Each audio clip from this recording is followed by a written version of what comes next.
In this video, we are at Ram Offroad Park in Colorado Springs. I'm with my wife, Jamie. Say hi, Jamie. Hi. And we're testing the AccuTune Fox 2.0 shocks.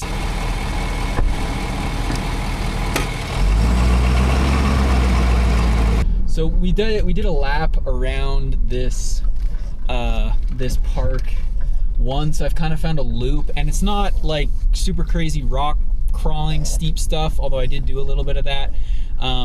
It is just like high speed dirt road bumps, which I think for most people is like, if you're driving your truck, you know, you're not necessarily doing rock crawling, but you want to kind of have a relative amount of comfort on bumpy roads. And so I did shoot video of the front and rear shocks and how they're behaving, but it's not, you know, it's not a super smooth road, but the in-cab experience is really what's remarkable, just how much damping these shocks do at higher speeds. So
what do you think, little dog?